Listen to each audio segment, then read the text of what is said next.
The terrible events of September 11 showed how a whole world might be driven deeper into recession.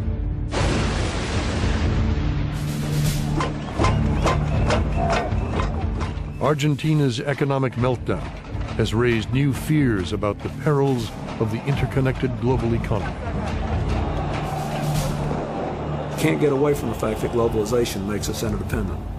So it's not an option to shed it. So is it going to be on balance positive or negative? This is the story of how the new global economy was born. For much of the 20th century, people blamed free market capitalism for the ills of inflation, recession, depression, and mass unemployment. So governments everywhere sought to curb market forces and rein in their economies. The first to change direction were Ronald Reagan in America and Margaret Thatcher in Britain. In the 1980s, markets were deregulated. State-owned industries were privatized. It was the start of a world revolution. Part of what's happened is a capitalist revolution. At the end of the 20th century, the market economy, the capitalist system, became the only model for the vast majority of the world. The world changed its mind in the Soviet Union and its satellites, in the emerging markets of Asia, and in the state-dominated economies of Latin America. Governments everywhere moved away from state control and towards free markets. This free market revolution has really led to the new global economy. It excites some and terrifies others. That revolution was wrenching. Tonight on Commanding Heights, the agony of reform.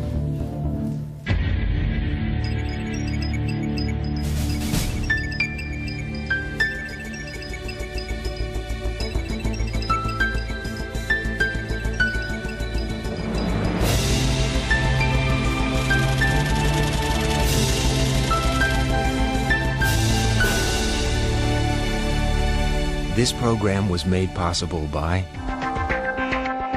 EDS, offering business and technology solutions from strategy and implementation to hosting. EDS, managing the complexities of the digital economy. FedEx. Globality may be new to some, but to us, it's the way we do business.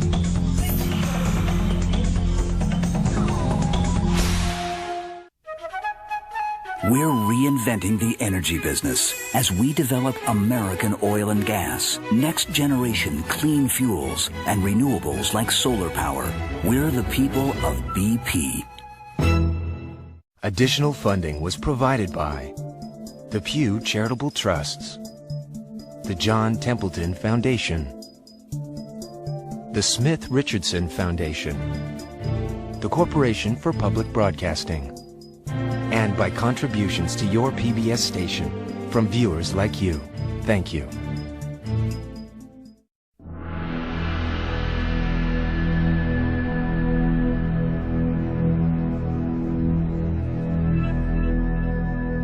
Much of the world once modeled itself on the Soviet Union.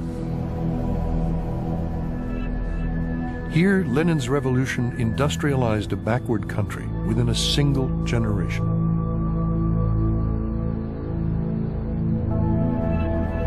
The Soviet system, ruthless and centrally planned, gave birth to vast industrial complexes like Norilsk.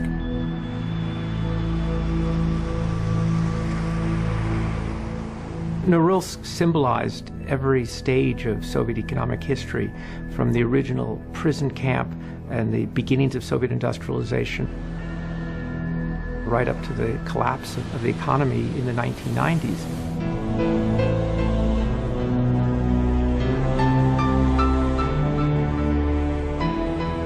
So much of its history had been tied up with the fact that it was a prison camp.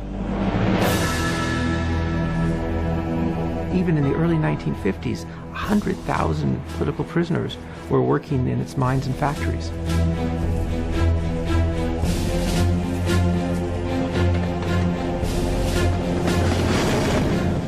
Millions rode the slow train to the prison camps. Vasily Romashkin's crime against the state was to check out the wrong book from the public library. They sent me to Norilsk after the trial. The trial lasted about 10 minutes. My wife and I said our goodbyes.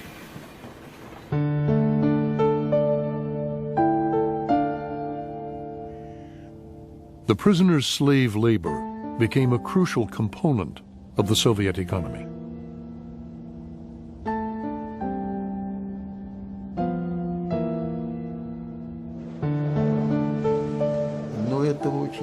When they took us to work, they'd say, "Attention, you enemies of the people. A step to the left or to the right, and we will shoot you without warning." A chill went up my spine. I thought, you are the enemies of the people.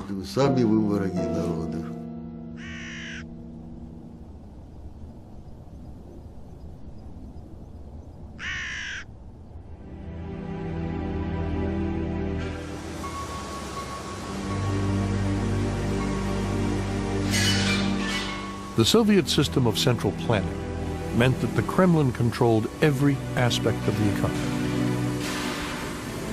The aim was to make the Soviet Union strong and self-sufficient. The Soviet Union became an industrial giant, a military superpower, and a threat to the West. Russia looked very formidable.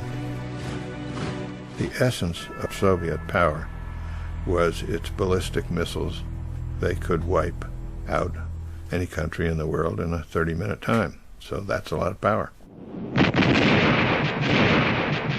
Communism was gaining the world over, gaining by its main methods, military threat from military might. We all thought the Soviet Union was still a vast, powerful economy, huge military power, a threat to world peace, determined to extend its influence around the world. Soviet influence was everywhere in Eastern Europe, in Africa, and Latin America. Socialism, planning, state control, government ownership, these became the gospel. In Asia, the apparent success of communist China seemed to show the way.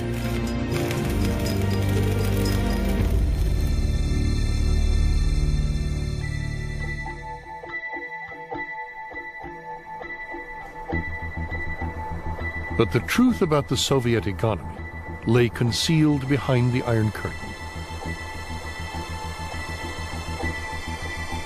Minefields, barbed wire, searchlights, and lookout towers sealed the Soviet bloc off from the outside world.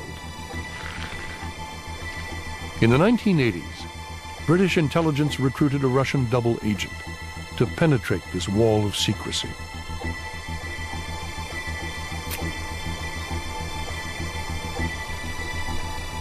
But Soviet intelligence, the KGB, became suspicious and put him under house arrest.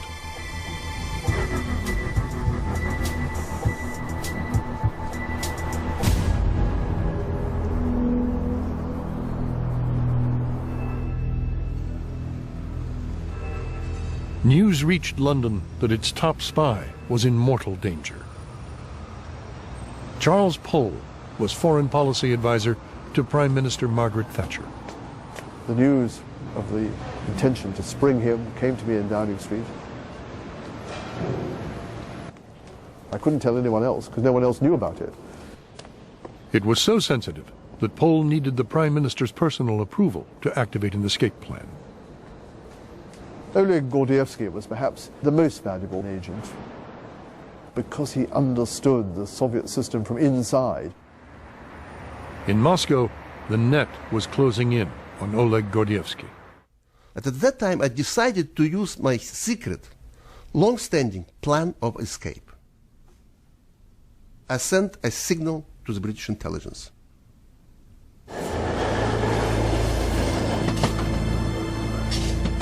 Gordievsky evaded his KGB watchers and made his way to a forest near the Finnish border. In the morning, I started to move toward the site in the woods. And there I waited.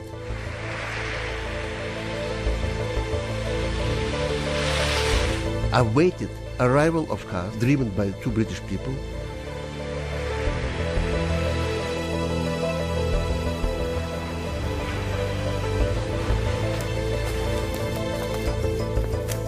The British picked me up, put me in the boot, and drove to the border. It was a very small car and very small boat.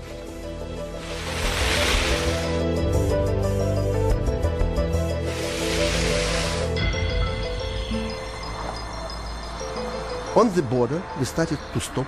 One stop, second stop, third stop. They were approaching the moment of maximum danger. The KGB and Soviet custom checks of the cars. I heard the voices. I heard even the KGB dogs barking. To my great luck, it went without any accidents. One of the British agents, a woman, threw the guard dogs off the scent by feeding them potato chips.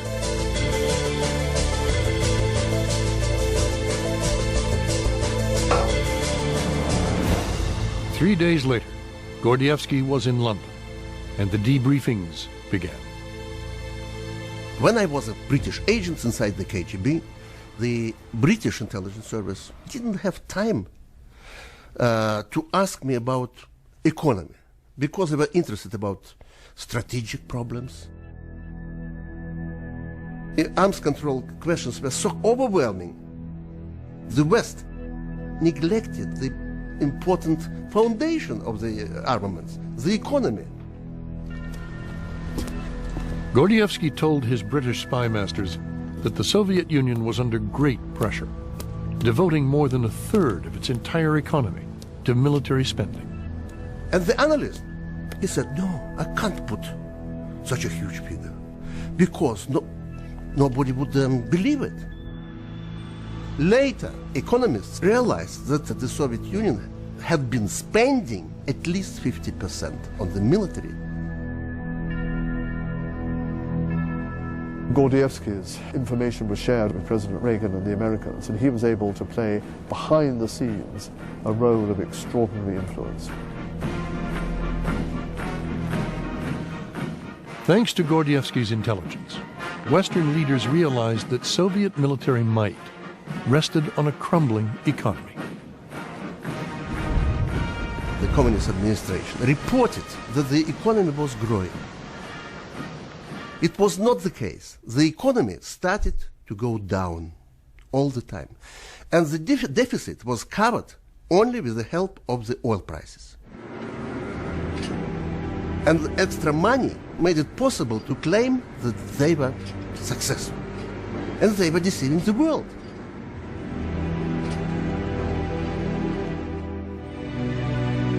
Soviet satellites circled the world, and nuclear submarines prowled the oceans.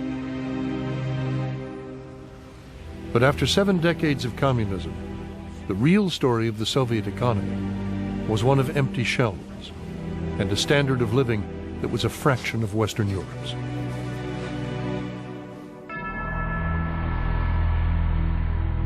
Soviet economy was neither nor. It was not a Stalinist economy anymore, but it was not a market economy.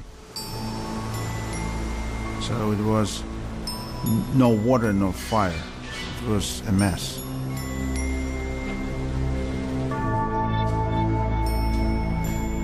An independent-minded young economist, Grigory Yavlinsky, wrote a report on why workers in state mines were so unproductive. The people don't want to work. The people have no incentives. The economy inside which the people have no incentives have no future.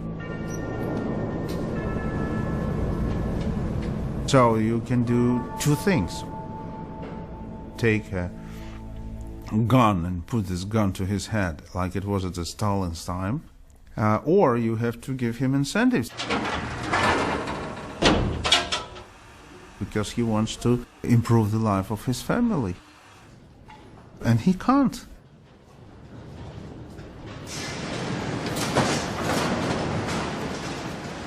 Factory managers at Norilsk could see the economy was not working because the workers were not working. При социализме хорошо работать не будешь. You can't work properly under socialism. Потому что большой разрыв между There is no incentive. результатом труда. And sadly, that's the only thing that gets us going.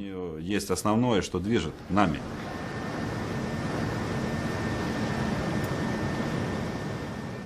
People come to work and just go through the motions. They doze off, read papers, do the crosswords. The state goes on paying them, the state gets poorer, the people get corrupted. Then bankruptcy. And that's what happened, the collapse of a great empire.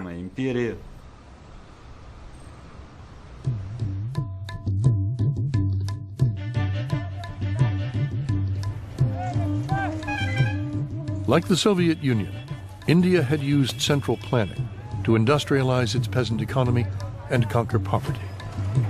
Now India, like government-dominated economies all over the world, was running into difficulty.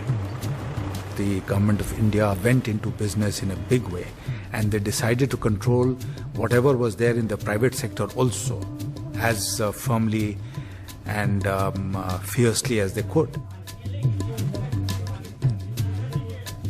The British Raj was gone. Now people were subjected to the permit Raj, because everything needed a government permit. India became a byword for red tape and bureaucracy. Businessmen found it almost impossible to get things done. It used to take us about 12 to 24 months and about 50 visits to Delhi to get a license to import a computer worth $1,500.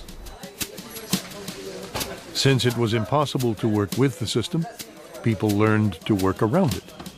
Every license, every permit was procured by corrupt means. A bribe. Well, bribe is the simpler word, I suppose. Self-sufficiency was India's ideal. To protect its own manufacturing industry, India shut out foreign imports. Because of this protected market, the Indian people were being given shoddy goods and services at very high prices. Enterprise was stifled, and growth was crippled. The economic environment was simply not conducive to efficiency or profitability. We were in a shortage economy. My father waited 15 years to buy a car.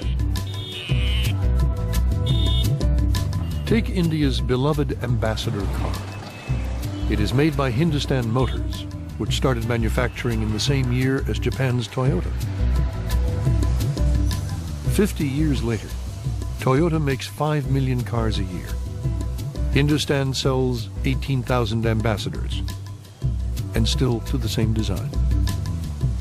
If you have a controlled economy cut off from the rest of the world by infinite protection, nobody has any incentive to innovate, nobody has any incentive to increase productivity, to bring new ideas.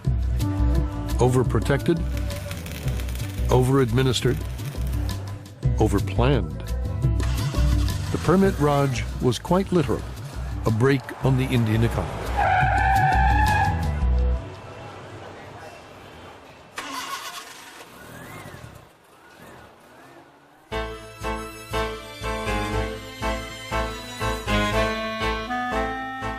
In Latin America, radically different leaders shared India's suspicion of the world economy. In the 1940s and 50s, it was Argentina's Juan Perón and his wife Evita. In the 1960s, it was communist Cuba's charismatic Fidel Castro. And in the 1970s, it was Chile's Marxist president Salvador Allende.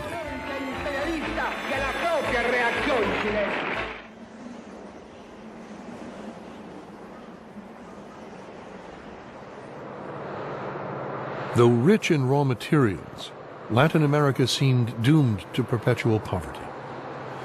The dependency theory of economic development seemed to offer a way out.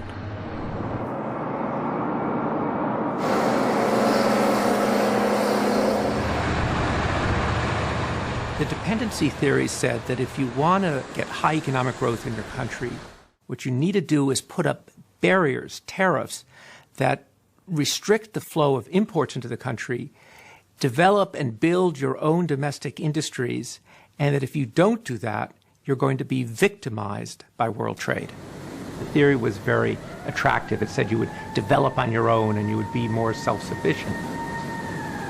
The reality is that you cut yourself off from flows of technology, flows of investment, from flows of know-how, and instead of getting ahead, you were falling back. Because they are not threatened by competition, you create very lazy, non-competitive companies that produce not very good goods at higher prices. It may create jobs here and there, but in the long term, it may create even more poverty.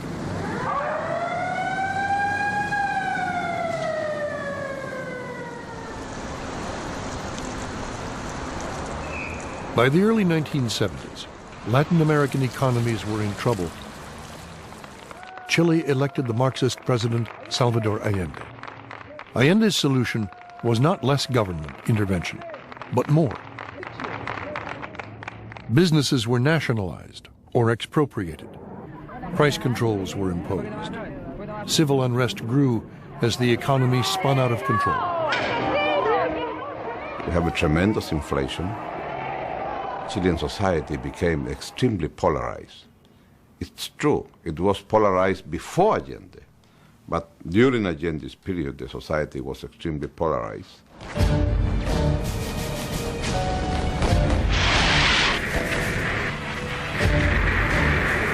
It all ended in a military coup. As Air Force jets strafed the presidential palace, Allende was trapped inside. This was the last picture taken of him alive.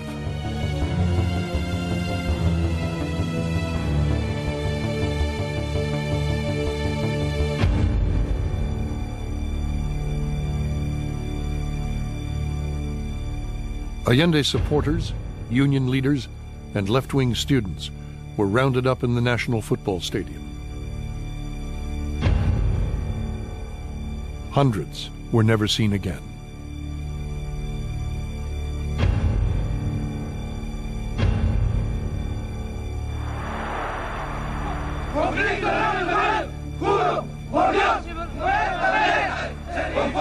Chile's military junta was led by General Augusto Pinochet. Many middle-class Chileans saw him as a savior.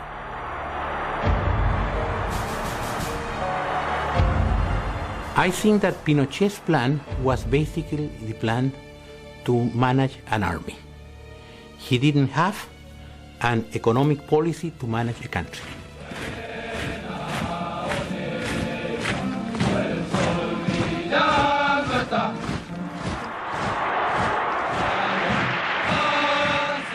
After a year and a half of military government, you still had 20% per month built-in inflation that wouldn't go away until something structurally changed. One of those who plotted the coup went to talk to Pinochet face to face. I told him, you've been called Chile's savior, but you will go down in history as the man that buried Chile.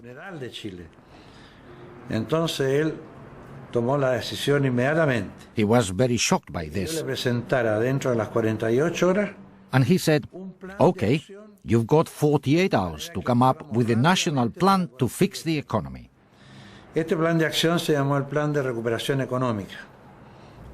The only people who had a serious blueprint of how to get out of this were this group known as the Chicago Boys. The Chicago Boys were a group of economists at Chile's Catholic University who had been sent to the University of Chicago as exchange students. There, they absorbed the ideas of the Chicago School of Economics with its almost revolutionary belief in free markets. What characterized the Chicago School was a strong belief in minimal government and an emphasis on free market as a way to control the economy. Professors like Arnold Harberger and Milton Friedman taught their students to mistrust state planning and government control. When the Chicago Boys returned to Chile, they brought with them ideas that were a direct challenge to the dependency theory. This small group stayed together through the Allende years, and they used to meet, I think, every Tuesday for lunch. And they would keep kind of a running document which said how they would reform this economy, how this economy has to be reformed, what is to be done to get out of the swamp that they were putting themselves in.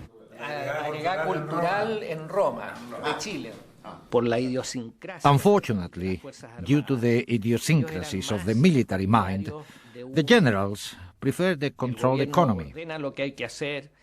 That is, an economy that would obey orders.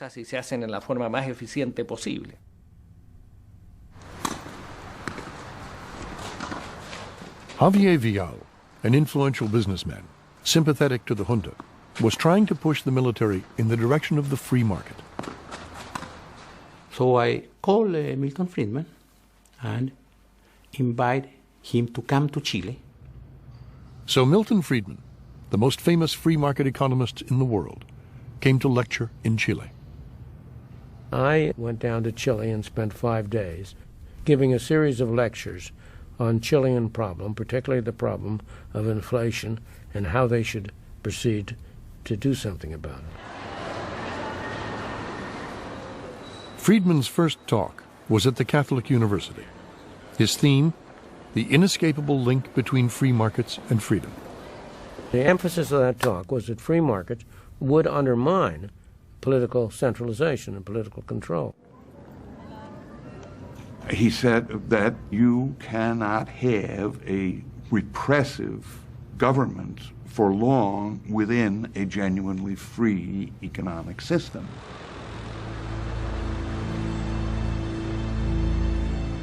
But Friedman was also persuaded to visit the grim conference center from which Pinochet ruled Chile.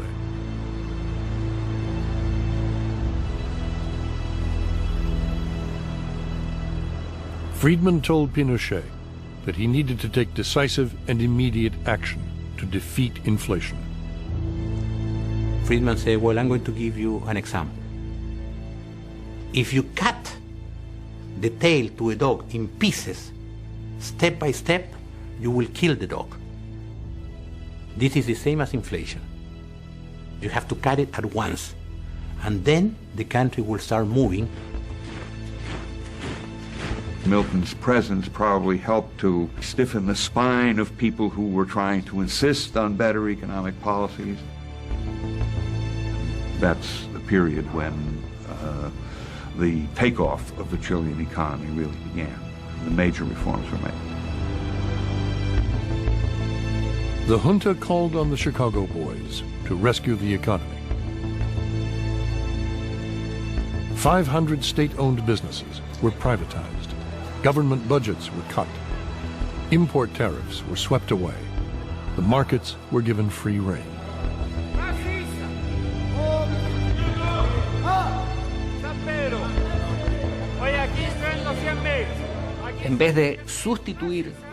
The basic thrust was to increase exports and abolish artificial price controls. Here was the first case in which you had a movement toward communism, which was replaced by a movement toward free markets. There was much pain for the poorest. The cost of living went through the roof. The gap between rich and poor got wider and stayed that way. They were starting a very deep process of transformation of the economy without any regard of what happened to people. And we ended up at one point in time with 30% unemployment rate. According to the Chicago boys, the gain was worth the pain. Chile became the fastest growing economy in Latin America. They were able to start a process of deregulating the markets, opening up the economy. So that's their contribution. They were able to anticipate a global trend, and Chile has benefited from that. But at a price. At a very high price. At a very, very, believe me, at a very high human price.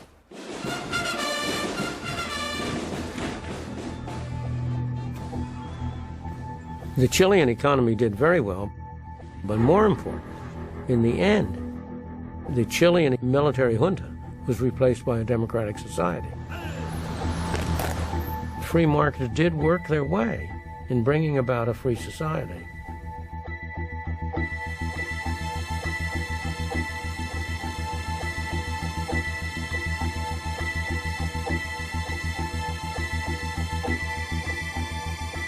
This is the monument to the 2,400 people who died or disappeared during the dictatorship.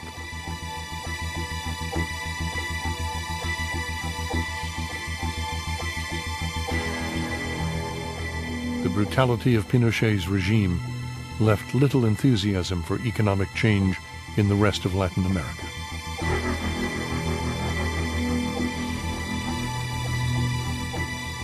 The fact that the Pinochet regime was politically unsavory allowed the left to make an association between market reforms on the one hand and repressive authoritarian governments on the other. And that was a terribly damaging connection. The intellectual elite, as it were on the side of Allende, not on the side of Pinochet. They regarded me as a traitor for having been willing to talk in Chile. Friedman then became a figure of hate, and they organized demonstrations against him wherever he went, and this went on for a period of years. The protests reached their climax when Friedman was awarded the Nobel Prize in 1976. At the Nobel ceremonies in Stockholm, I was subject to abuse in the sense that there were large demonstrations against me. It was a concerted effort to tar and feather me.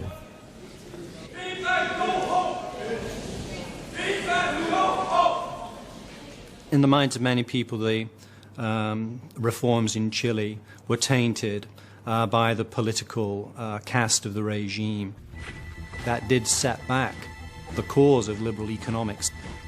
It made other countries more resistant to the idea of market reforms than they otherwise would have been.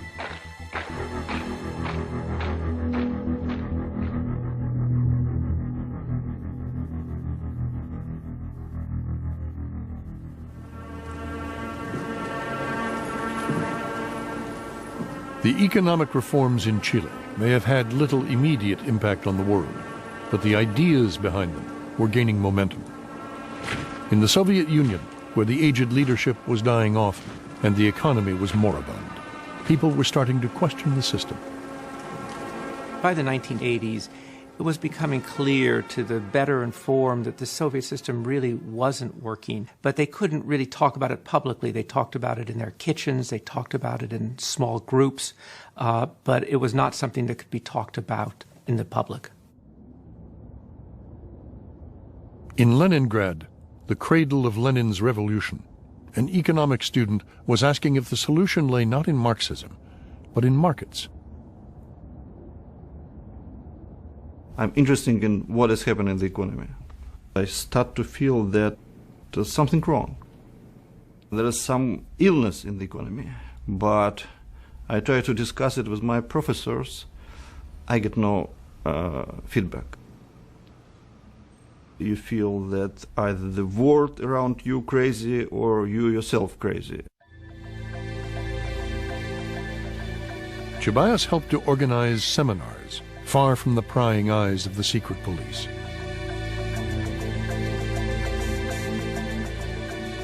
One of his co-conspirators was a young economist from Moscow.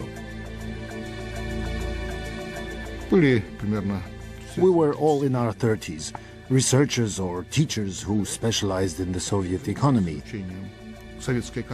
We could see how it worked and were well aware of its weak points. I read books by Friedman and Hayek with great interest. They were our inspiration. On that stage, definitely we do understand that this thing's quite risky. Some of our sessions took place behind closed doors.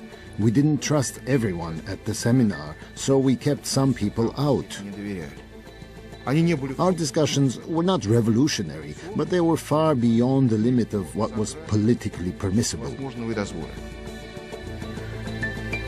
After a day arguing the pros and cons of a market economy, they would sit around the campfire and tell jokes. There was the idea that Gaidar will become prime minister, maybe, which sounds at that time absolutely crazy, and everybody laughing. And another guy said that, yeah, he will be prime minister or he will be prisoner.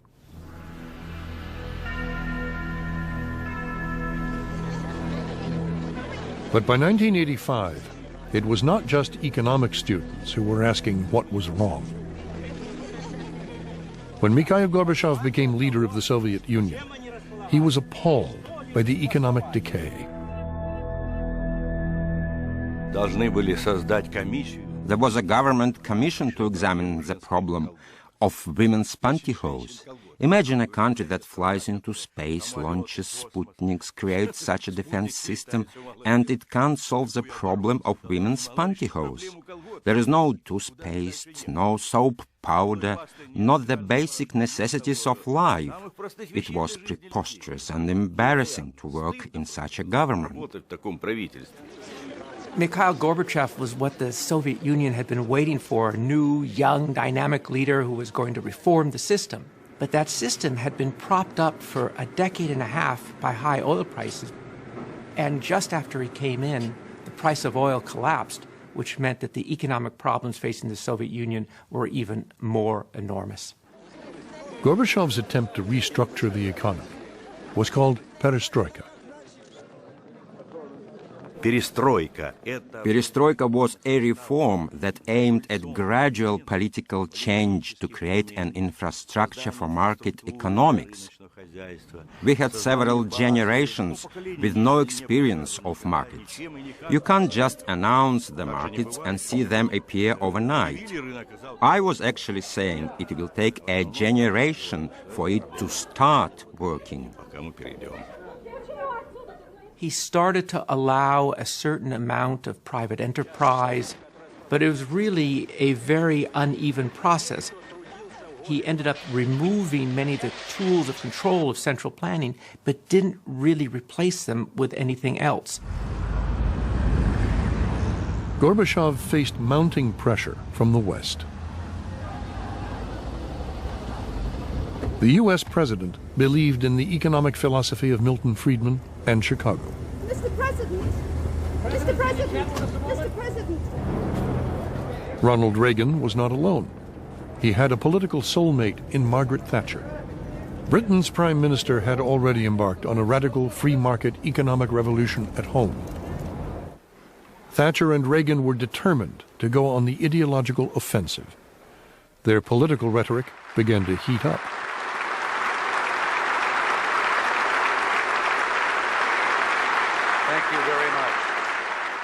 What I'm describing now is a plan and a hope for the long term.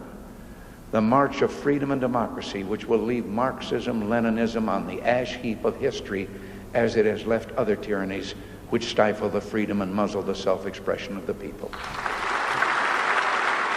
Up to that time, the whole doctrine had been one of contained communism. That wasn't enough for Ronald Reagan and me. And we thought we should make it quite clear to communism that it could and would never win, and that we would go and fight the battle of ideas between what the free world had to offer compared with the dictatorship and tyranny and cruelty of communism.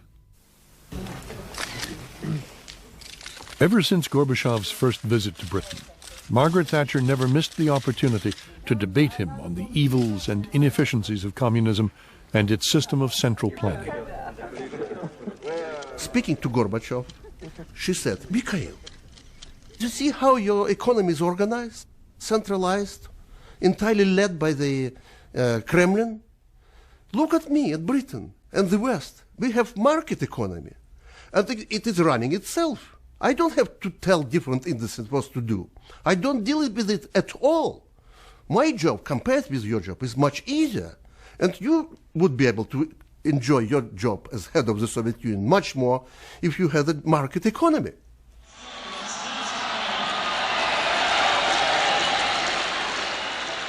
In 1987, President Reagan carried this war of words to the most symbolic stretch of the Iron Curtain, the Berlin Wall. General Secretary Gorbachev, if you seek peace, if you seek prosperity for the Soviet Union and Eastern Europe, if you seek liberalization, come here to this gate. Mr. Gorbachev, open this gate.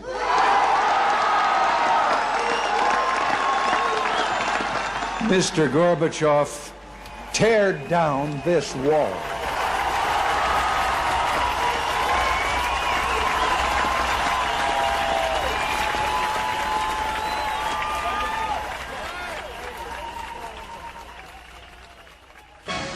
To było ważne wydarzenie w stosunkach międzynarodowych. Po raz pierwszy złożył wizytę w Polsce. Margaret Thatcher carried the free market message to Poland in 1988. Mrs. Thatcher had agreed to meet the communist leadership provided she could also visit the port of Gdansk.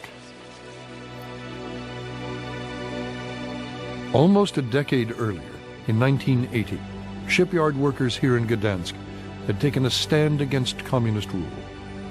They had struck against the price rises and food shortages caused by a crumbling economy. Their leader was an electrician named Lech Walesa. The country was so much in debt, with the West refusing to lend us any more, that the whole system was failing. It was more and more inefficient, and everybody, even the communists, knew it. Lech Walesa climbed the shipyard gate to announce a momentous victory. The workers had forced the government to recognize Solidarity, the free labor union.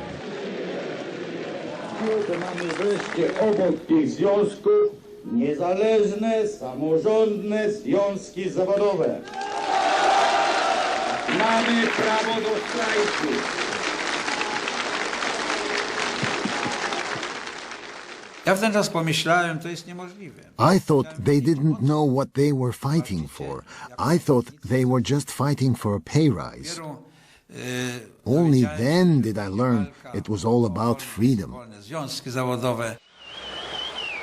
10 million Poles joined Solidarity.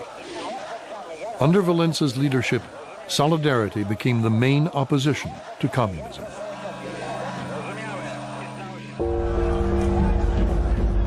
But in 1981, after a year and a half of strikes and unrest, the government declared martial law.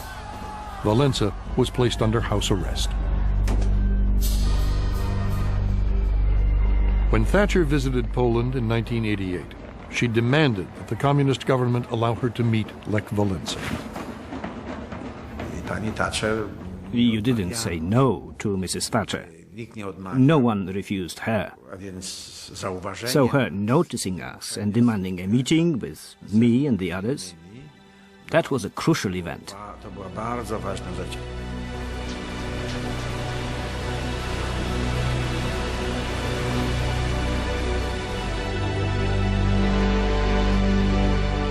She came into the city of Gdansk on board a small ship.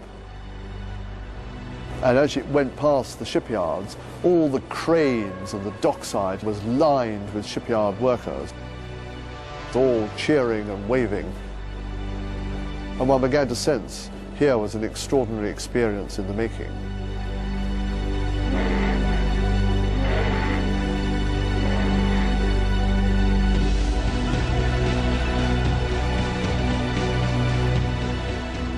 The shipyard workers were not only sitting on the gate, but they were also on the roofs surrounding the shipyard. She's a tough lady. She conquered the hearts of the people of Gdansk.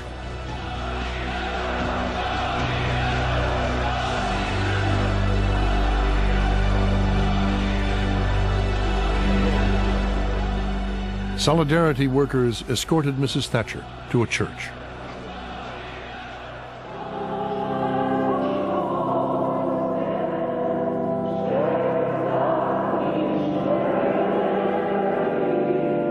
Great crowds sang the Solidarity anthem, a haunting anthem.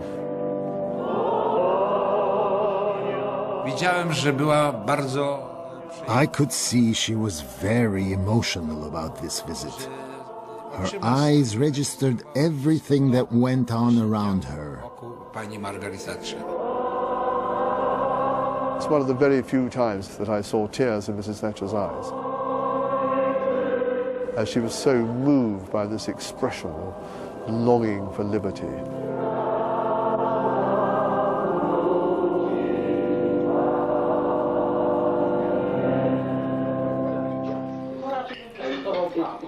At the house of Valence's priest, Margaret Thatcher met with the leaders of Solidarity. A Solidarity cameraman recorded this historic meeting, and Mrs. Thatcher arguing that economic freedom and personal freedom go hand in hand. You have the free society and the rule of law. It produces both dignity of the individual and prosperity. Although it sounds very bossy and interfering, I think they were genuinely grateful. You, Solidarity, she said, you must have your own ideas and plans worked out. It's no good just being popular.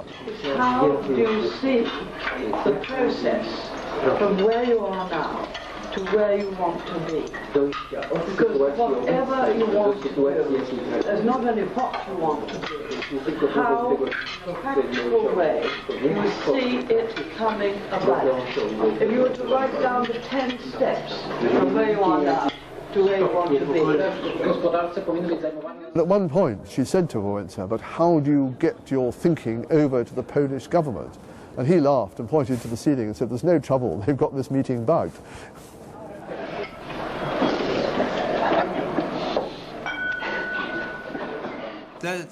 This meeting with Mrs. Thatcher made these future politicians recognize the opportunities within their grasp. Thank you very much. Thank you. Without this meeting, there would have been no victory, that's for sure. There would have been delay, greater difficulties, or even our destruction.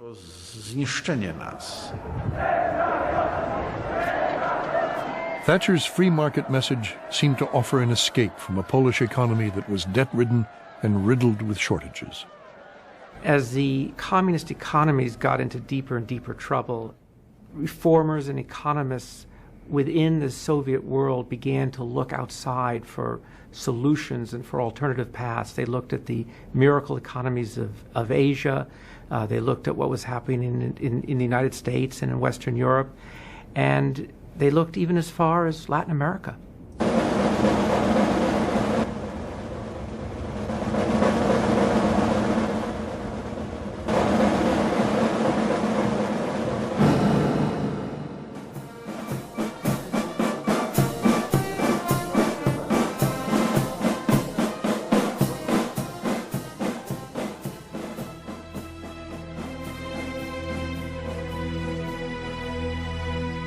One of the poorest countries in Latin America, and with a history of 189 military coups, Bolivia was also one of the most unstable.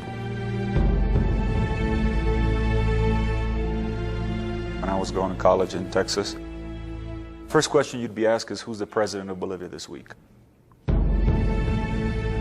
Second question down the road was, you're from Bolivia. Ah, Bolivia. What's the inflation rate in Bolivia this week? Because we had galloping hyperinflation that destroyed our economic base. We found that Bolivia was the 7th highest inflation in the history of man. 23,500%. Prices increased by the hour.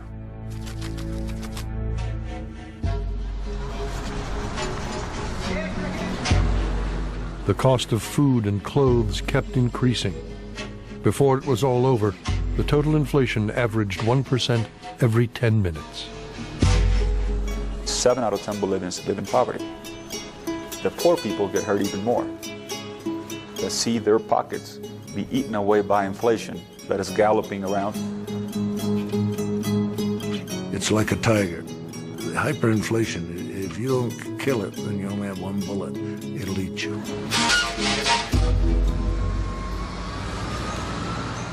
The root of the problem was government finances. The government was spending 30 times more than it received in taxes. Across the continent, Latin America's uncompetitive economies had been piling up debt. In the 1970s, a massive hike in world oil prices left foreign banks awash with petrodollars.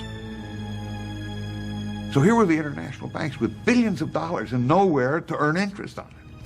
They discovered Latin America.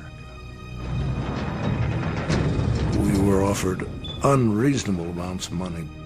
These banks, who are very unwise in their lending policy, came to the happy conclusion that countries don't go broke. It's true, but sometimes they don't pay. Guess what? One day these countries could no longer afford to repay their debts.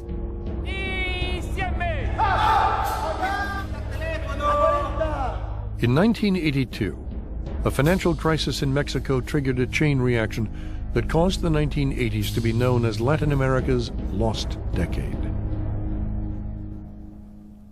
Bolivia was probably the most severe case of how things had gone wrong in Latin America. For decades, they just printed money. They collected no taxes.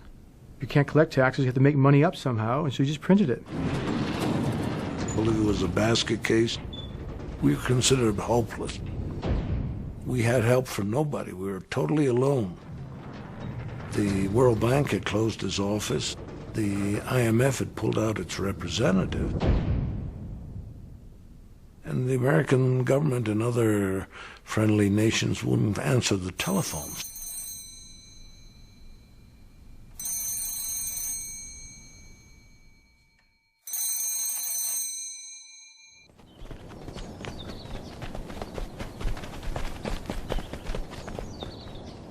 At 29, economist Jeff Sachs had just become one of Harvard's youngest full professors ever.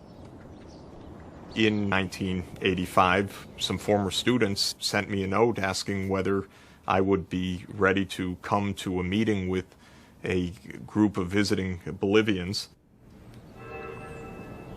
The Bolivians had come to Harvard to take part in a seminar on the hyperinflation that was ravaging their country.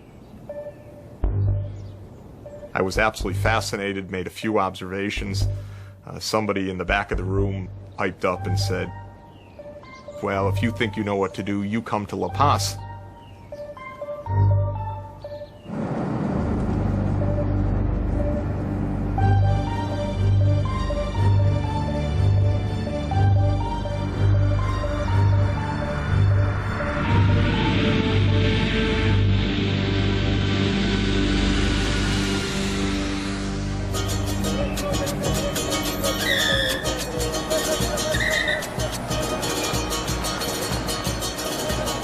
When I got to La Paz in July 1985, the inflation rate was about 60,000%.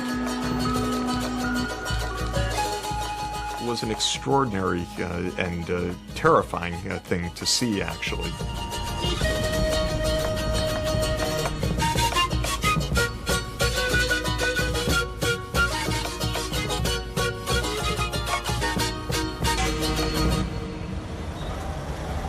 It was a society at the edge of the precipice.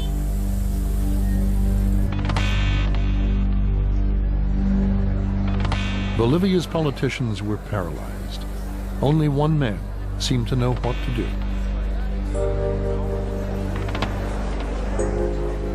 I met a man at a cocktail party one of the evenings at work. Didn't know him at all. I introduced myself. He said, "What are you doing?" I said, "Well, I'm writing an economic plan for the next government."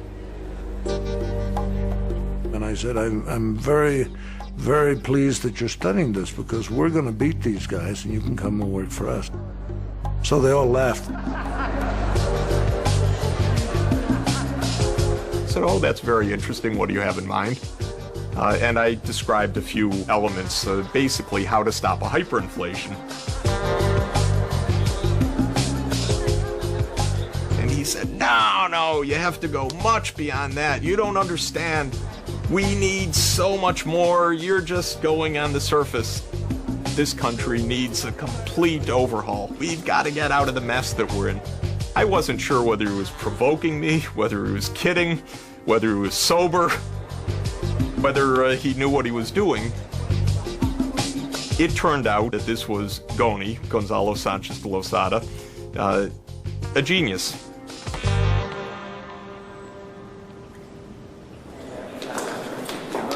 Goni's party did win the election, and he became Minister of Planning.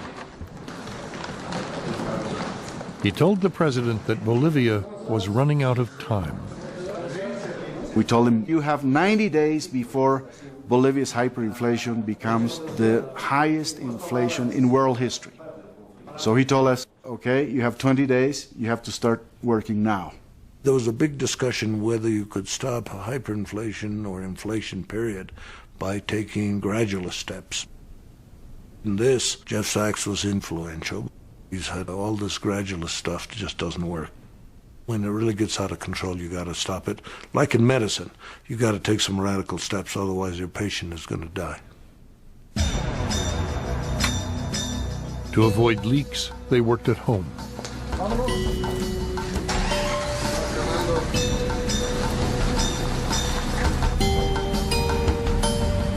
Every few days, Goni reported to the president.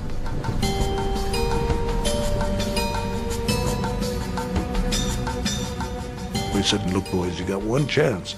And remember, as Machiavelli says, all the bad news at once, the good news little by little. So he said, get it all done.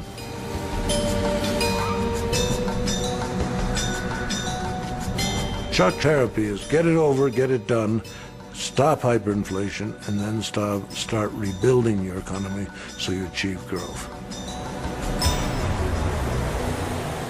In August 1985, Goni went public with a program called shock therapy.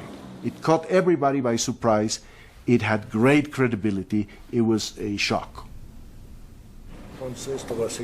Shock therapy spelled the death of dependency theory.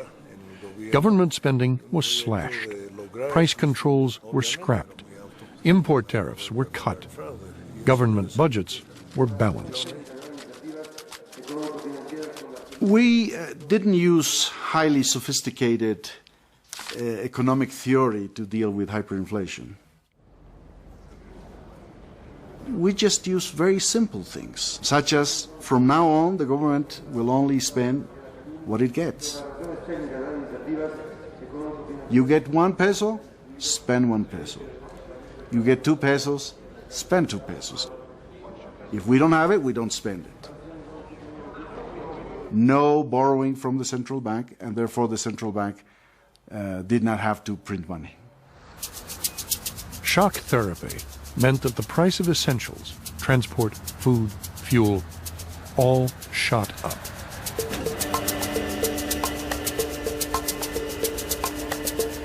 Until then, people had thought that only a military dictatorship like Chile's could impose such tough measures without tearing society apart. Bolivia may be a small country, but it had a very big impact in terms of kickstarting reform throughout Latin America.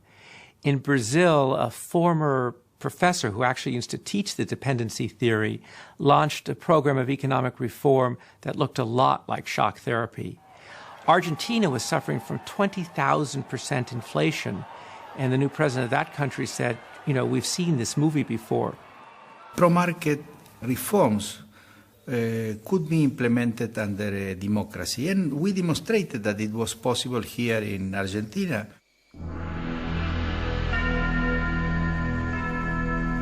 All across Latin America, governments began to sit up and take notice.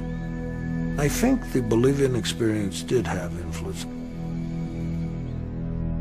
The fact that we did it in democracy, we did it without great social violence, had impact on economic thinkers and on politicians. In late 1985, and as we were struggling late into the night with the problem, he said, you know, this is extraordinarily hard, but what's happening here, this is going to happen all through Latin America. I watched it unfold, one country after another. It is a curious fact of history that what happened in Bolivia was to have a direct impact on the frozen economies of Eastern Europe.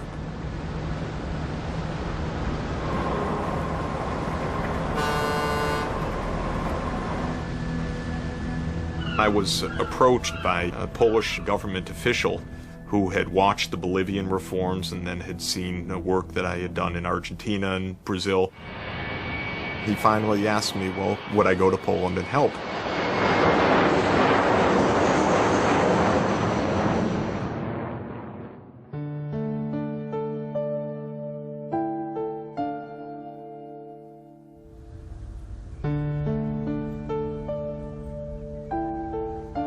The Poles themselves feared that they were descending into starvation. The shops were utterly empty for miles. I would see a woman just standing on the street sobbing. There's no milk in this city. I can't find any milk for my child. What am I going to do? It was terrifying.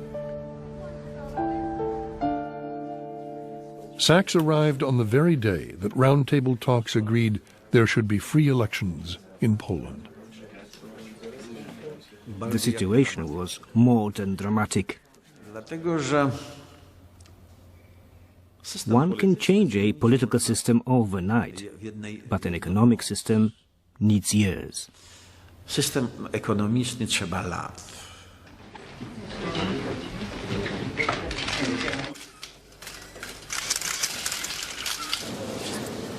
Whenever Soviet power was challenged in Eastern Europe, the response was very clear. It was tanks, it was the Red Army. That was the case in Berlin in 1953, Budapest in 1956, Prague 1968. But the answer was different in Warsaw in 1989. Solidarity won 99 out of 100 seats. The head of the Polish Communist Party called Moscow for directions. Mikhail Gorbachev's answer was stunning. Do nothing, accept the outcome of a free election. And that was really the phone call that ended the Cold War. And of course, the great symbol of the end of the Soviet Empire was the fall of the Berlin Wall. One country after another broke free of communism. Poland, Hungary, Czechoslovakia, Romania. 1989 was truly a miracle year. Poland was free. Now Solidarity had to liberate the Polish economy. Late one night, Sachs met the Solidarity economist Jacek Góra in a Warsaw apartment. I was trying to explain how you get out of this mess that the communist system had left behind. Every couple of minutes, pound on the table. Tak, tak, tak. Yes, yes, yes. Rozumiem. I understand. And we'd go on, and, tak, tak. Rozumiem, rozumiem. And it was very, you know, it was really exciting. We went on for a few hours like this. I was exhausted. The room was filled with smoke. He said, okay, clear. Write up the plan. We got up. I said, well, this will be a great honor. We'll send you something just as soon as we can. No! Tomorrow morning, I need the plan. I laughed and he said, "I'm absolutely serious. I need this written down now."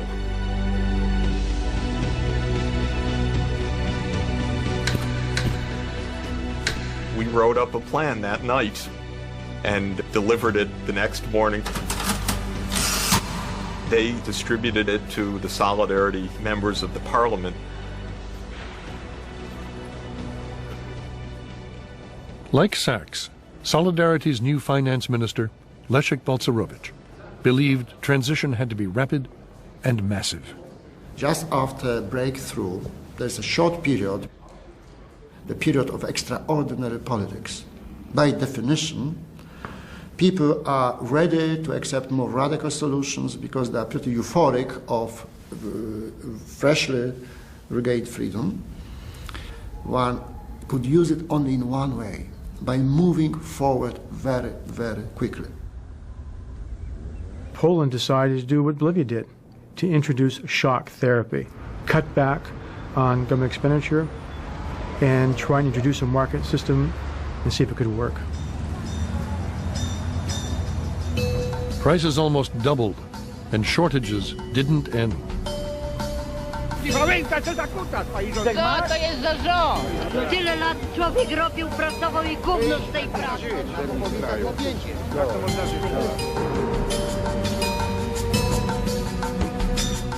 All Balcerowicz could do was chew his nails and wait for the law of supply and demand to kick in. But then, after a few days, farmers began to bring their produce to market.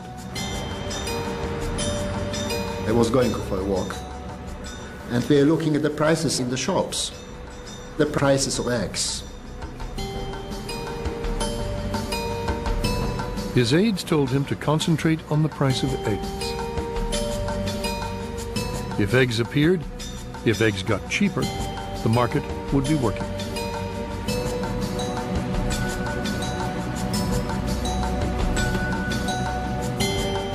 Eggs did appear. And then the price of eggs began to fall. And I remember that very important day when the prices of eggs are falling.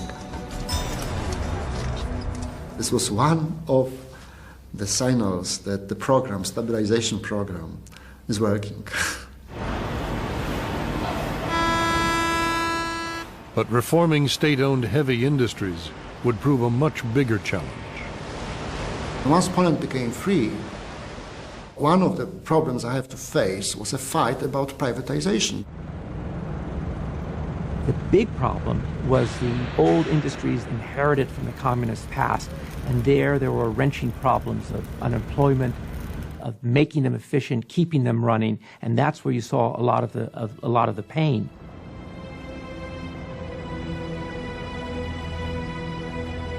Making overmanned, state-owned industries efficient or profitable meant wide-scale layoffs for Poland's blue-collar workers.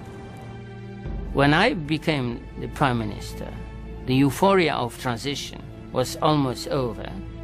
We had 20,000 strikes, sometimes organized by my former colleagues from Solidarity movement.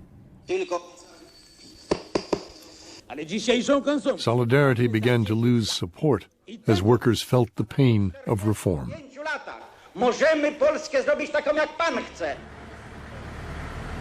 I was asked to go to some factories to meet with workers, to try to explain what my vision of this might be.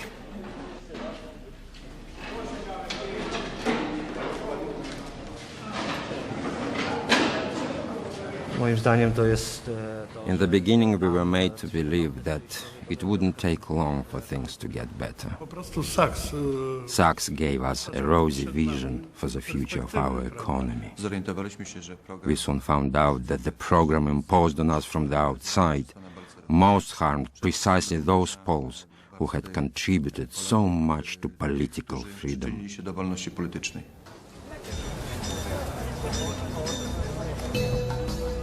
But elsewhere, the market was flourishing. Tens of thousands of small businesses sprang up, and the Polish economy began to boom. You suddenly had thousands of people trading the same products in front of the state-owned shop, but at a much lower price. This is phenomenal because it shows enormously entrepreneurial drive of the Polish people. When you have your 5 minutes, take it. When the Polish people finally got that opportunity, they took the chance. They used the chance. At the Soviet embassy in Warsaw, a special observer from Moscow had been monitoring the economic reform. Soviet embassy in Warsaw had the feeling that this is a disaster for them. They didn't want to send my telegrams to Moscow. I was describing what's going on there, and they would completely disagree. I was very supportive, and they were very negative.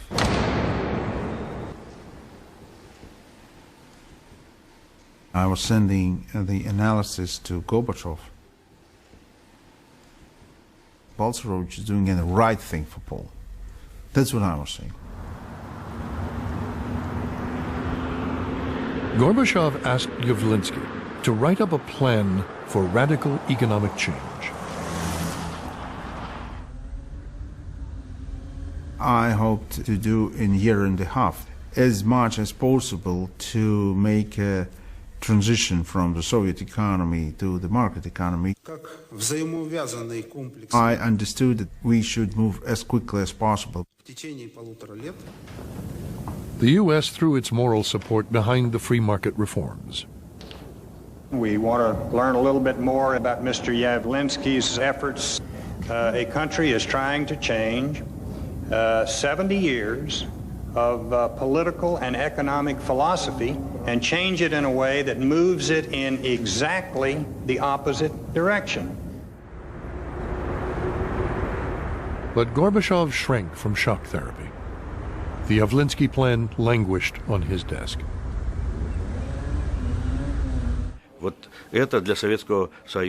Poland was definitely a pilot project, and the fact that reforms started there was very important. But please understand, no country can repeat the reforms of another country. Gorbachev was looking at Poland, he's looking around the world, trying to find some formulas that would help the Soviet Union make the transition. And what more logical place to look than in communist China, which is marching towards the market.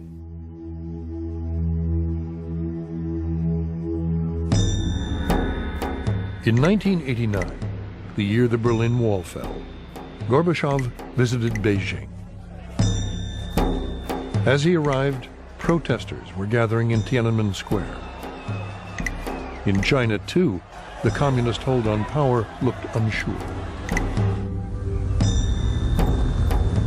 But Gorbachev found the Chinese economy was being transformed under its leader, Deng Xiaoping.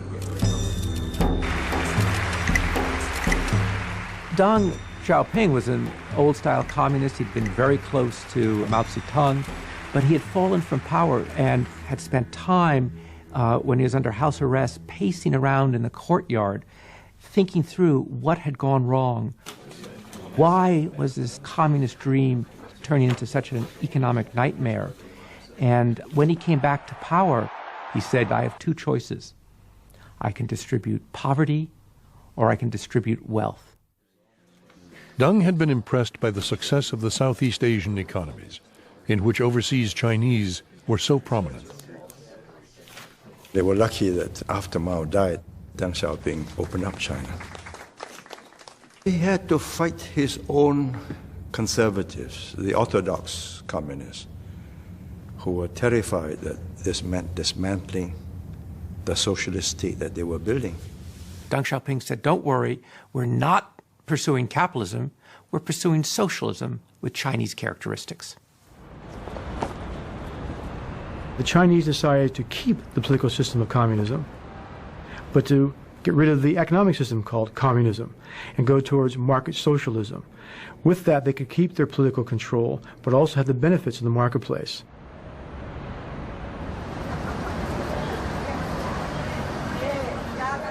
By the mid-1980s, China embarked on its era of very high economic growth rates, moving towards a market system, moving towards engaging with the world economy. Under Gorbachev, there had been intense argument whether China's route to the market was right for Russia. The KGB said, well, why don't we do what China's doing? Keep political control, but open up on the margin. And we'll maintain our political power, we'll maintain the state enterprises, but we'll grow. That's what China did. Tiananmen Square showed how far the Communist Party was willing to go to hold on to power. Deng Xiaoping believed in restructuring before opening up. Glasnost and freedom and transparency and so on, that had to wait. First restructure and restructure under the old system by directive so that nobody can say no. Deng understood that if you release these forces, unless you do it in a controlled way, the system will collapse. He saved the country from an implosion like the Soviet Union. Many people say, why didn't Gorbachev do the China approach without understanding that that, of course, is what Gorbachev tried to do for 4 years. They just don't get it. They don't understand that Russia was an 80% urbanized, heavy industrialized economy, whereas China was a peasant economy with 80% of the population in rural areas. In Russia, the non-state sector was 1%. It was nothing. So yes, you could get a few restaurants going, but you couldn't get to the core of the problem without addressing the industrial core of the system. So they had no easy way out. They had no gradual track like China. Gorbachev got stuck with economic reform. He began too late, and his reforms were too cautious. He never touched the foundation of the planned economy. This was a society, while on the surface it looked stable, was more like one of those cartoon characters that's run off the cliff, is stationary for the moment, doesn't realize it's about to reach a free fall. And it did go into that free fall.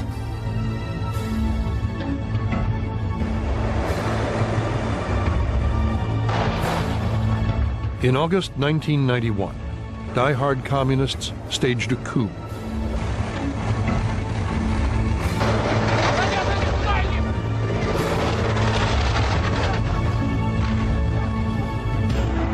Boris Yeltsin became the voice of democratic resistance.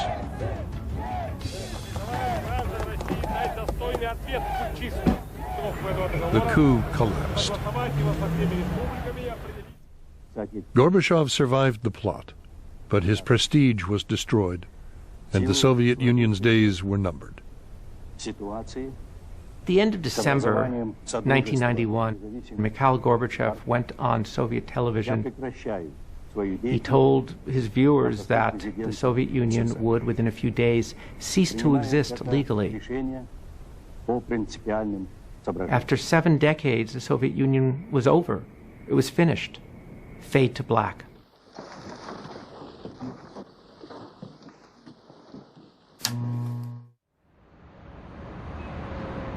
The president of Russia was Boris Yeltsin. Unlike Gorbachev, Yeltsin wanted to move fast. He chose the young reformer Yegor Gaidar as the man to turn Russia into a market economy. For Gaidar, it was a shock. There was no money in the treasury, there was no gold, there was not even enough grain to get through the winter. It was unclear who was even in charge of the nuclear weapons. Gaidar later said that it was like flying in an airplane and going into the cockpit and finding no one at the controls. It was clear to me that the country was not functioning, the economy was not working, and that if nothing was done, and everyone feared that nothing would be done, it would end in catastrophe, even a famine.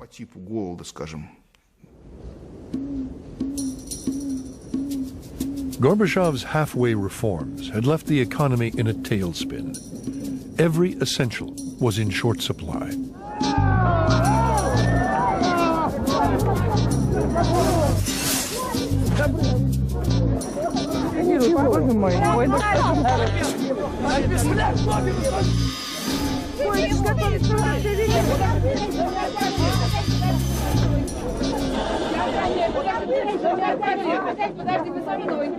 We've been queuing every day to get something.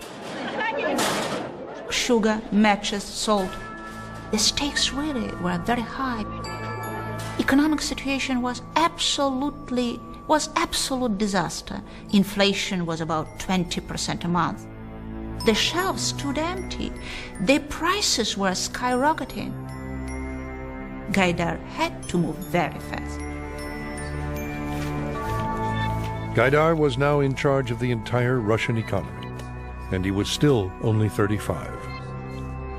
He assembled a team of youthful free market reformers, among them 36-year-old Anatoly Chubais. Communist hardliners nicknamed them the little boys in pink shorts. Jeffrey Sachs, now 36, was called on to advise on economic reform. I, of course, had the Poland experience in mind. Russia turned out to be something quite different. The parliament was dominated by communists and other parties that opposed reform. Gaidar was under remarkable political attack from the first moment. It wasn't 7 days after the start of reform that the head of the parliament called for the resignation of the government, for example.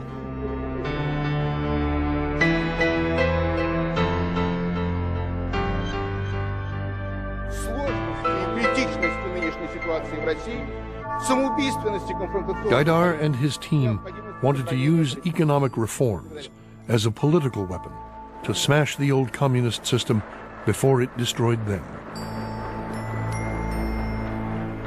It was more a survival tactic. How can we destroy the communist centrally controlled economy?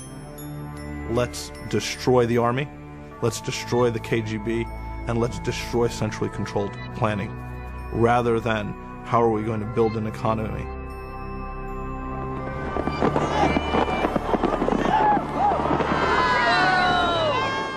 New Year's Eve, 1991.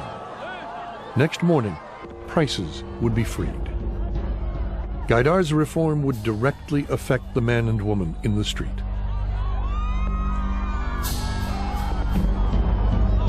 It would also mean the end of everything the communists had stood for.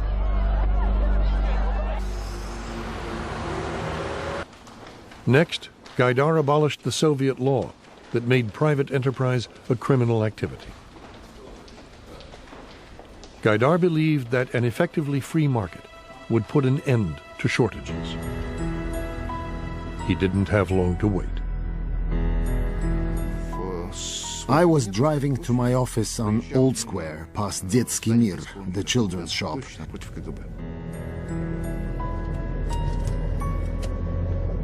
And I saw a huge crowd of people.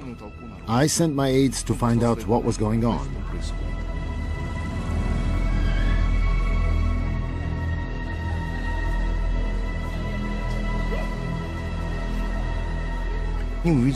And they saw hundreds of people with various kinds of goods. They were holding up the decree on the freedom of trade whilst trying to buy or sell stuff. So that's when I understood that in 75 years it had not been possible to extinguish this entrepreneurial spirit. That was one of the pivotal points. Starting from then, there were no more shortages in Russia.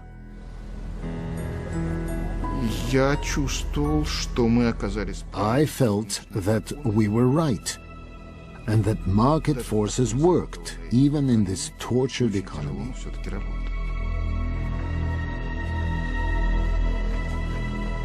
The market may have been reborn, but for ordinary Russians, reform meant higher prices. I hurried to a department store to look at the faces of Muscovites. whether they would revolt, looking, at all these skyrocketing prices, because Gaidar thought that they would increase twofold. They increased 12-fold. Prices kept rising. The hardliners who controlled the central bank made it much worse. Their policies fueled inflation.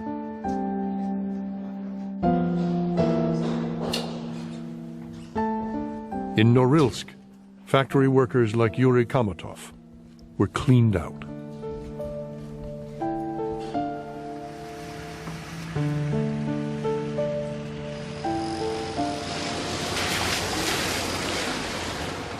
Chubais talked about reform, but under him and Gaidar, nothing improved.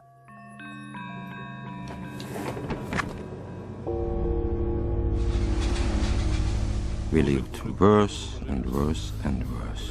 So much for Gaidar's reforms.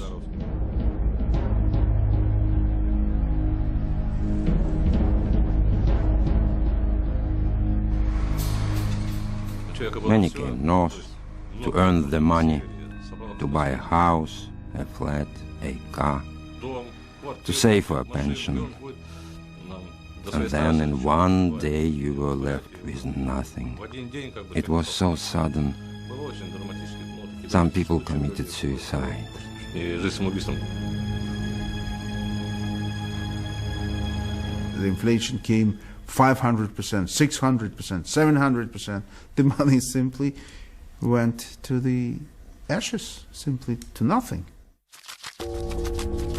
The population was simply smashed by that hyperinflation.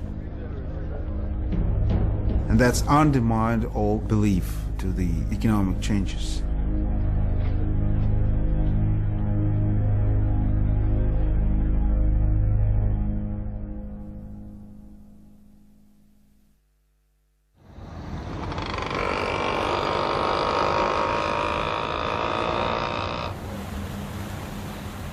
The collapse of the Soviet Union reverberated round the world.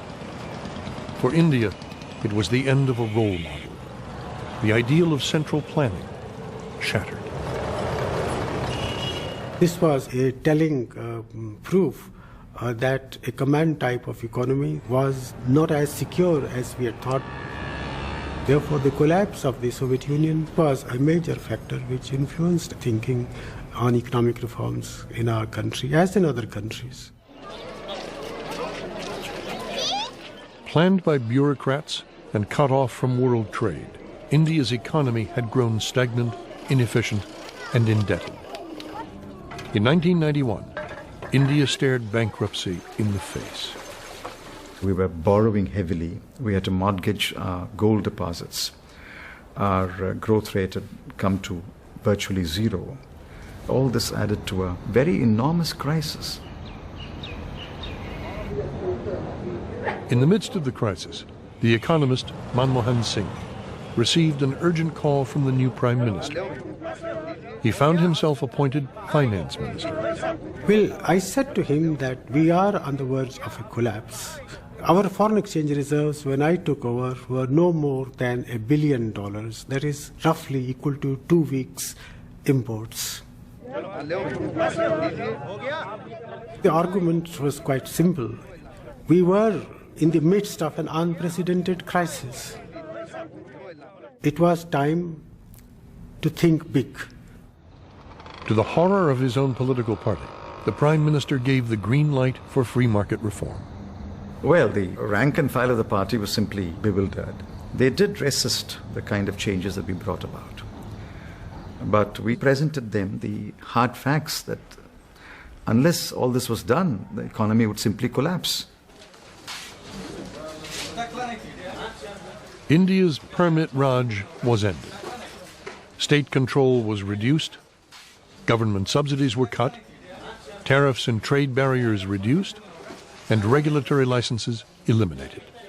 We got government off the backs of the people of India, particularly off the backs of India's entrepreneurs. We introduced more competition to release the innovative spirits which were always there in India.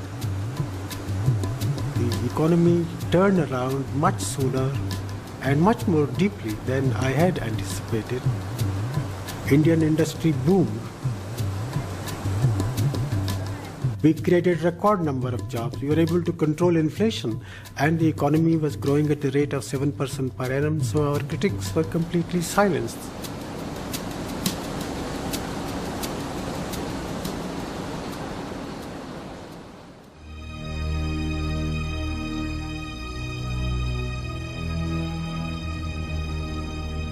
In Russia, the commanding heights of the economy were still in the hands of the state.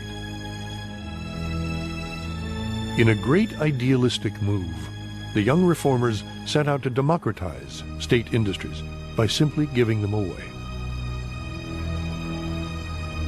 In charge of this program of privatization was Anatoly Chubais. Он повторял. The 70-year communist monopoly was about to be overturned. Russian citizens were given vouchers which they could use to acquire shares in privatized companies. We need millions of property owners, and not just a few millionaires. All Russian citizens, workers, pensioners, and small children will be given privatization vouchers worth 10,000 rubles. There was a problem. Not one company was ready to be privatized. They had distributed 144 million vouchers to the people, but had no practical idea on how to get companies through the privatization process and actually into public hands, away from the state. The young reformers asked Boris Jordan, one of the first foreign bankers to set up shop in Moscow, to find a company to privatize. But they had to move fast. They knew that if they didn't at least launch the program by December 9th, 1992, when the Congress of People's Deputies was getting together, the communists were going to kill privatization. The young reformers were in a race against time.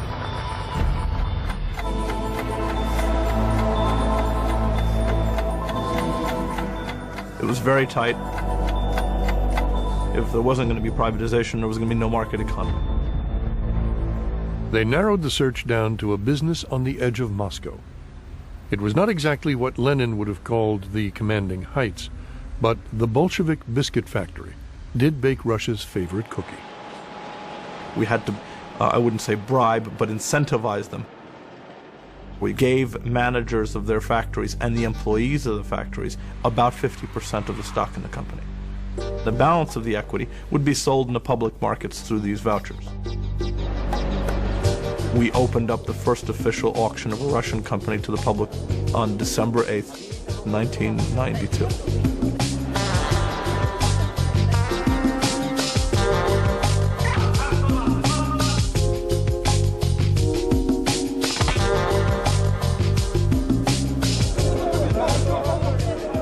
On the day of the auction, fury at the economic reforms boiled over in Parliament.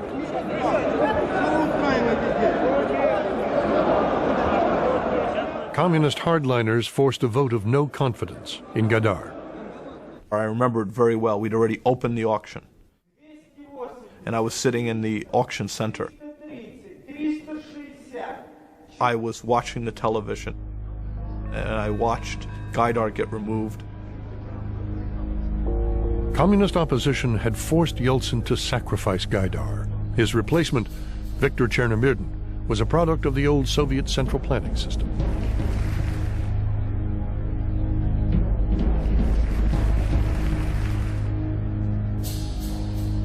There's no doubt that after Gaidar was thrown out of the prime ministership at the end of 1992, that the level of corruption rose tremendously. State companies were sold off, and the trade in vouchers led to a fledgling stock exchange. A market economy was taking hold, but it was getting off to a shaky start.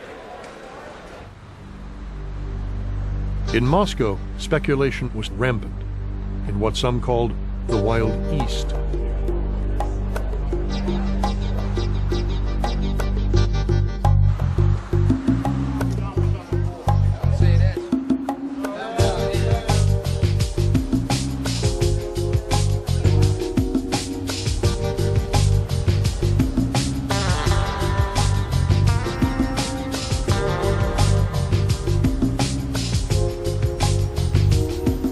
lot of societies have corruption. Russia had an elite that had grown up in such an amoral environment under the Soviet system that they really did believe that property is theft. Okay, now we're in a private property system, we'll steal it.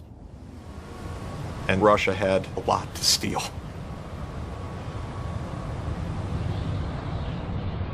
You had the oil, the gas, the nickel, the chromium, the diamonds, the gold. This extraordinary combination of huge natural resource reserves, and they were in state hands. The biggest companies, the major industries, were still controlled by their all-powerful managers, former Soviet apparatchiks. Known as the Red Directors, they were utterly opposed to the young reformers and privatization. The only way to privatize the commanding heights of the Russian economy was to wrest control away from the Red Directors. In Eastern Europe, the real democratic revolution happened. It was a real replacement of the political elite. In Russia, the same people changed the jackets and changed the portraits in the rooms. And instead of saying communism, Lenin, and 5 years plan, started to say market democracy, freedom. I do remember one of the first meetings with directors. She was very tough. She was very tough. They hate the language we speak, they hate the face we have, they hate everything which was connected with us. These guys was the real owners of the country. I was fighting for the real commanding heights in terms of who run the economy.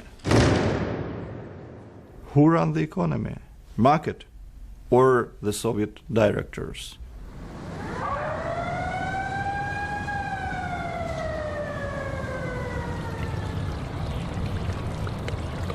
The vast factory complex at Norilsk was to become a major battleground between the Red Directors and a new kind of Russian.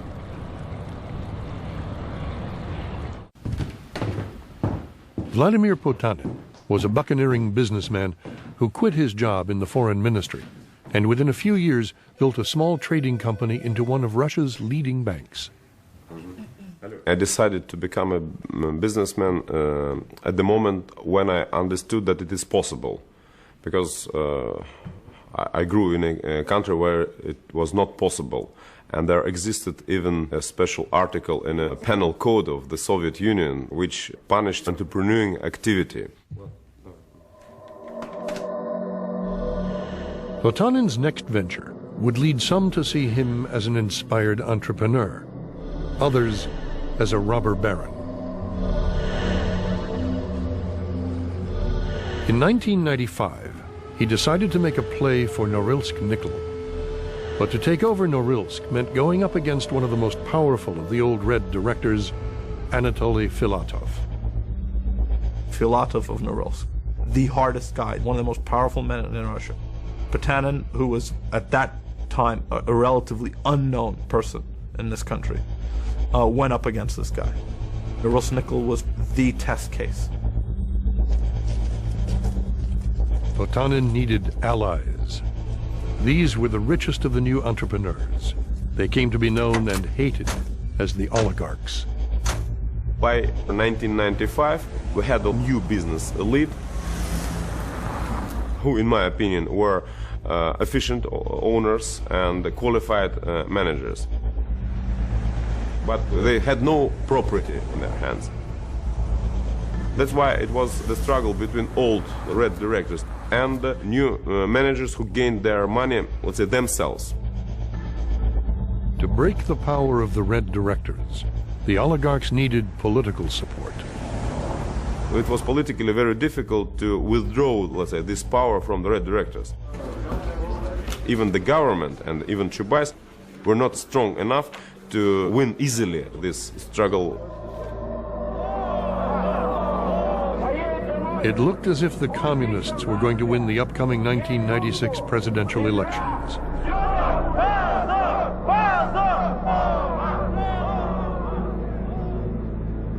Yeltsin and the reformers had to find a way to stop them. In the beginning of 1996, Yeltsin enjoyed only 5% of popularity. He definitely needed financial assistance, financial resources from the rich people, the oligarchs.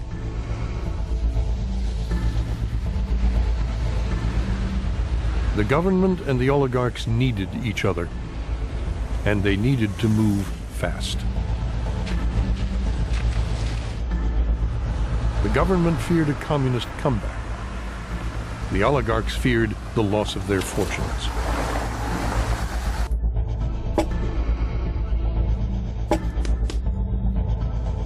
The oligarchs hammered out a secret deal that would enable them to acquire key industries at a knockdown price. Batalha proposed the privatization program, which today is still viewed as exceptionally controversial, the loan for shares program. That program entailed Russian business giving the government loans in return for taking the shares of strategic assets as collateral. In fact, what ended up happening is most of these companies ended up getting sold back to the guy that actually provided the loan.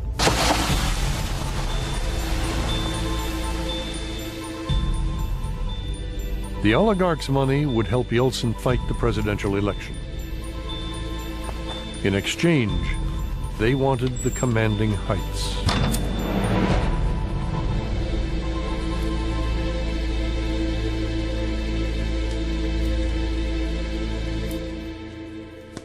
The dilemma was not, should we choose this way of privatization or another way which is more transparent, more open, more public. The idea was, should we choose this way or nothing?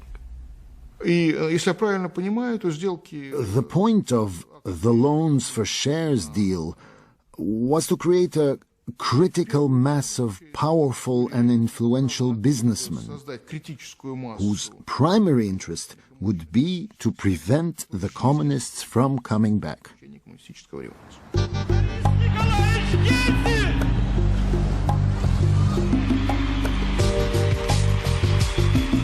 With their media companies and wealth, the oligarchs backed Yeltsin's re-election campaign.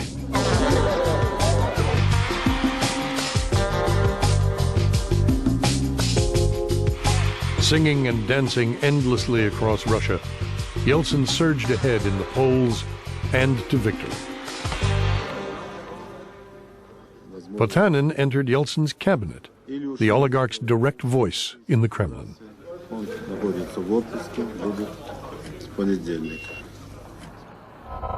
Batalha had won Norilsk nickel, and with it, a third of the world's nickel.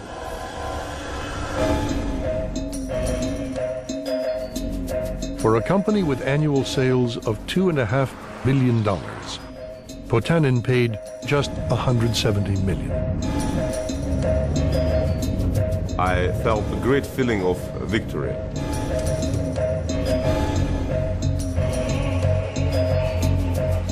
Several years before, it was even difficult to think about struggling with red directors.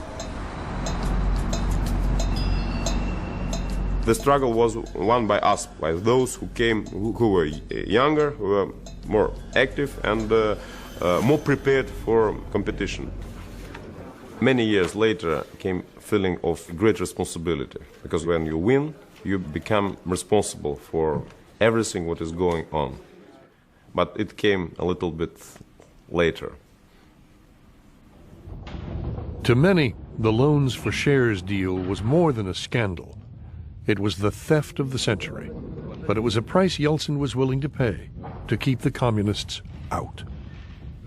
The task was not to distribute the property between 10 personal friends. There were no need for that. The task was to give the property to millions of people.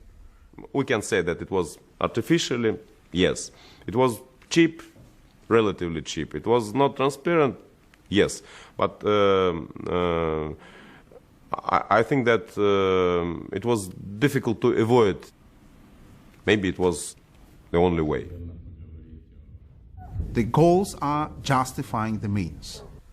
That's how the Bolsheviks made the revolution in Russia. And that's why it is disaster. Always, when you are using the formula that the goals are justifying the means, you are destroying the goals. In Yeltsin's Russia, crony capitalism thrived. For many, reform came to mean corruption, inflation, and inequality. Then in 1998, Russia defaulted on its debts and the stock market crashed. The Yeltsin era ended with his abrupt resignation on New Year's Day 2000.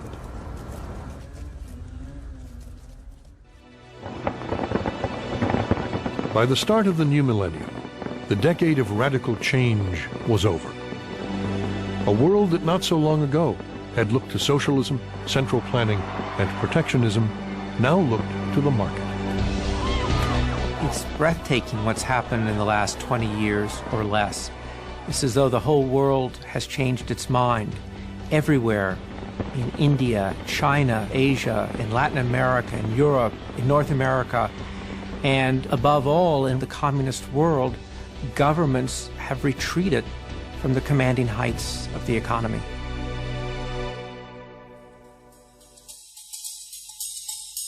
Having thrown off communism, the countries of Eastern Europe continued to embrace free markets. Poland has flourished. What's driving Poland are 2 million small businesses, almost all started after economic reform. Of all the cases of shock therapy around the world, that in Poland worked just about the best. It really got the economy going.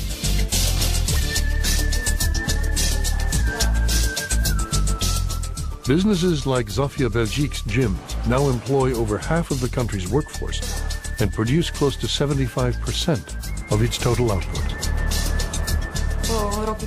After 1990, lots of companies and foreign firms appeared in Poland.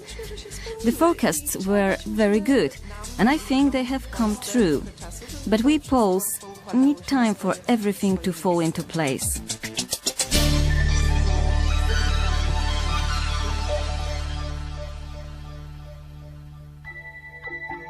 In Latin America, the result of reform has been mixed. Chile continues to set the pace. A democracy, it follows free market policies and is one of the world's 7 fastest-growing economies. The first democratic president after Pinochet maintained the reforms and also tried to improve on them. It's not something of the right-wing or the left-wing parties. It's simply sound economic policies. Now, to learn that took some time. Bolivia is still poor, but it has been growing. Many people would say, well, we're still poor. I would say to them, Bolivia, before we stabilized the economy, was a poor country with hyperinflation. Bolivia, after we stabilized the economy, is a poor country with stability. I think there is some disillusionment in Latin America that they have had problems despite the reforms. Getting to a steady, high rate of growth is a difficult thing, and it certainly requires more than sorting out your inflation problem. And now we see a sort of financial collapse in Argentina. For several years, Argentina looked like the poster boy for economic reform, but it turned out that the reforms were quite incomplete. The country ran up huge international debts. In 2002, it had an economic meltdown. At the end of the day, the strains were too much, and now we see a great deal of political turmoil, raising all kinds of questions for the future.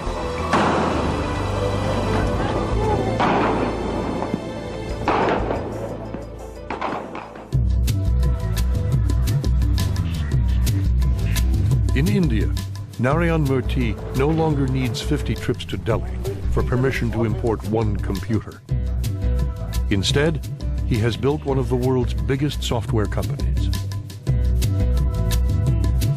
India's economy has loosened up, and it is growing. Well, it did work. I think certainly it did work. And what is interesting is that all the parties that criticized the party that introduced reforms are now taking forward those reforms. So I think 91 to 2000 has shown that the economic liberalization, which started out of compulsion, has ended up being a process that is being driven by conviction. All this has brought about a sea change. In fact, there's nobody in India today who would question the correctness of the decision to open up India's economy. Even the communists grudgingly concede that this is the right path now.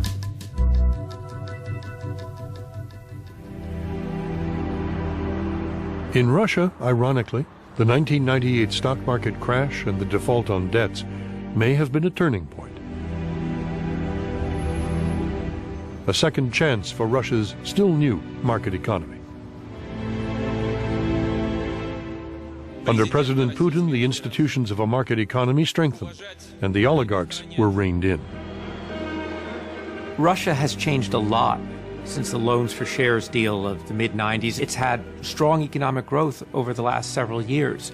Companies have modernized, and a lot of the reform legislation that should have been done 5 or 6 or 7 years ago has finally been enacted. I remain cautiously optimistic. But even if Russia gets out of this mess, even if democracy survives, even if all market reforms take root, and all of that is possible, the 1990s was so costly unnecessarily that I'll never be able to look at it and feel that, gee, it all ended up well in the end.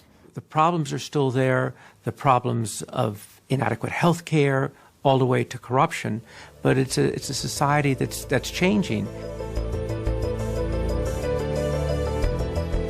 President Putin sees Russia's future as being part of the world economy.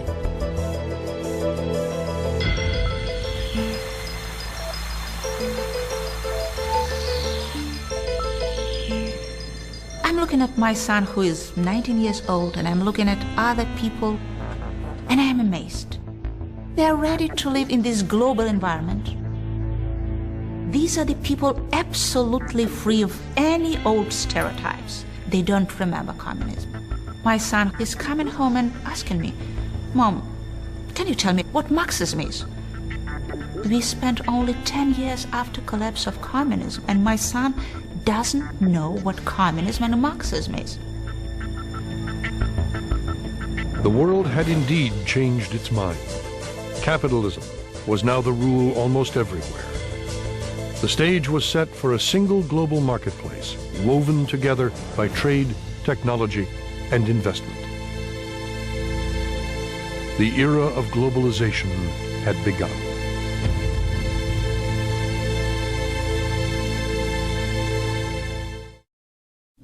Next time on Commanding Heights.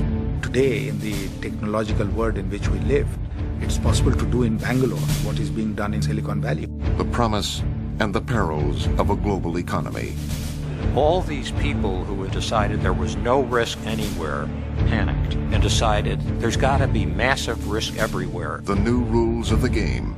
Next time on Commanding Heights. Watch all of Commanding Heights online at pbs.org. This enhanced netcast links to an interactive time map, country reports, economic data, and important full-length interviews about the future world economy. Commanding Heights video set and book are available from WGBH Boston Video. To place an order, please call 1-800-255-9424.